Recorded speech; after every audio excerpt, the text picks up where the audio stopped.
ముప్పేట దాడి ముందే అప్రమత్తం అవుదాం. వర్షాకాలం వ్యాధుల విజృంభణ నేపథ్యంలో జాగ్రత్తలు పాటించాలంటున్న వ్యాధులు ఆల్రెడీ స్టార్ట్ అయిపోయినాయి సార్. ఈ డెంగ్యూలు, మలేరియాలు, టైఫాయిడ్లు మా ఆఫీస్లో అందరికీ చాలామందికి పాపం ఈ జ్వరాలు తగిలినాయి. చూసుకోండి, సేఫ్గా ఉండండి. మనం ఇప్పుడు ఇవేవైతే ఉన్నాయో ఇవి మనకి చిన్నప్పటి నుంచి తెలుసండి. తెలీదా? ఏమని తెలుసు? ఇంటి పక్కన నీటి గుంటలు ఉండొద్దు, ఆ గుంటల్లోనే దోమలు పిల్లల్ని పెడితే గుడ్లు పెడితే వాటిని పొదుగుతాయి అని మనకు తెలుసు. ప్రభుత్వాలు ఏం చేయాలి? ఈ రోడ్లకు ఇరువైపులా బ్లీచింగ్లు వేయాలి. అట్లాంటి ఇంకుడు గుంటలు ఏమన్నా ఉంటే వాటిపైన బ్లీచింగ్ కొట్టాలి, లేకపోతే ఈ దోమల మంది ఏదో ఉంటుంది అది కొట్టాలని ప్రభుత్వాలకు తెలుసు. ప్రభుత్వం చేయదు. ఏదైనా జాగ్రత్త మన చేతిలోనే ఉంటుంది. మనం దాన్ని ఎలా చేసుకున్న దాన్ని బట్టి ఆధారపడి ఉంటుందండి. వర్షాకాలం సీజన్ వచ్చేసింది. వానల సీజన్ వ్యాధులను మోసుకొస్తాయి. జూన్ నుంచి సెప్టెంబర్ వరకు వ్యాధుల తీవ్రత ఎక్కువగా ఉంటుంది. గతేడాది గన్య జ్వరాలు రాష్ట్రాన్ని వణికించేశాయి. మొత్తం 1300 కేసులు నమోదయ్యాయంటండి. వామ్మో, ఊళ్ళకు ఊళ్ళు మంచాన పడ్డాయి. డెంగీ, మలేరియా కేసులు కూడా ఏటా భారీగా నమోదవుతున్నాయి. గతేడాది 10,077 డెంగీ, 427 మలేరియా కేసులు నమోదయ్యాయంట. ఇది అఫీషియల్గా 10,077. ఇంకా అనఫీషియల్గా ఎన్ని ఉన్నాయో. ఇంకో హైలైట్ ఏంటో తెలుసా? డెంగీకి యాక్చువల్ ట్రీట్మెంట్ ఏమి ఉండదు డెంగీకి. కానీ డెంగీ వచ్చిన మనం హాస్పిటల్కి వెళ్తే ప్రైవేట్ హాస్పిటల్స్ మినిమం లక్షలైందే బయటకు రానివారు మనల్ని. బయట రానివారు. మళ్ళీ వాళ్ళు చేసేది ఏముంటుంది ట్రీట్మెంట్? అక్కడ సెలైన్లు పెడతారు అంతే, నీరసం రాకుండా. 1,00,000 బిల్లేసి పంపిస్తారు బయటికి. ఏ ప్రైవేట్ హాస్పిటల్ అన్నా అండి, చిన్నదా పెద్ద ఏమి ఉండదు. ఇక్కడ ఇంకొక విషయం చెప్తాను. నేనేమి ఇన్సూరెన్స్ ఏజెంట్ కాదండో, మళ్ళీ నన్ను అనుకోకండి, మీరేం తిట్టుకోకండి.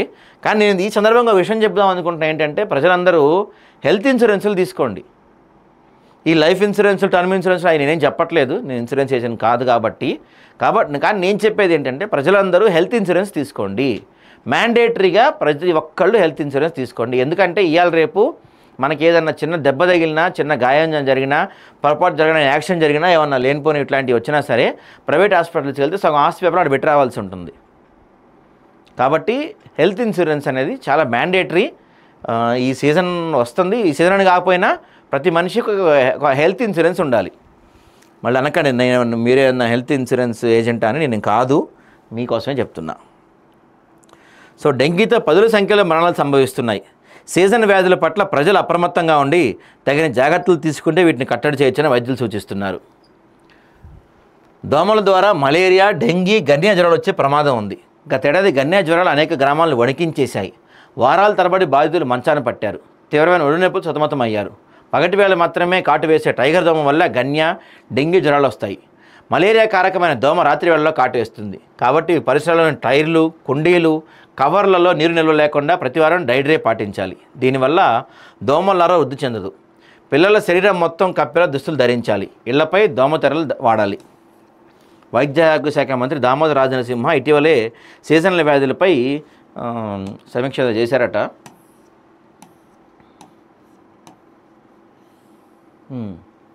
ఇంకోటి ఇక్కడ మెయిన్గా డాక్టర్ గారు చెప్తున్నారు, కలుషిత నీరు కూడా అండి.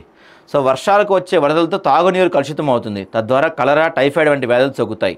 పిల్లలు వీటిని బారిన పడే ప్రమాదం ఉంది. నీళ్ళ విరోచనాలు కావటం, కొన్ని సందర్భాల్లో అపస్మారక స్థితిలో వెళ్ళి మూత్రపిండాలు పాడైపోయి మృతి చెందే ప్రమాదం కూడా ఉంది. హెపటైటిస్ ఏ, ఈల వల్ల కాలేయంపై ప్రభావం పడి కామెలు సోకుతాయి. వీరు కాచల్లార్చిన నీళ్లు తాగాలి. ఈగల వాలిన అపరిశుభ్ర ఆహారాన్ని తినకూడదు. ఏమాత్రం నిర్లక్ష్యం చేయొద్దని చెప్తున్నారు డాక్టర్ గారు. సో ఏమైనా అనారోగ్య లక్షణాలు కనిపిస్తే దగ్గరలోనే హాస్పిటల్కి వెళ్ళండి. వ్యాధి నిర్ధారణ చేసుకోవాలి.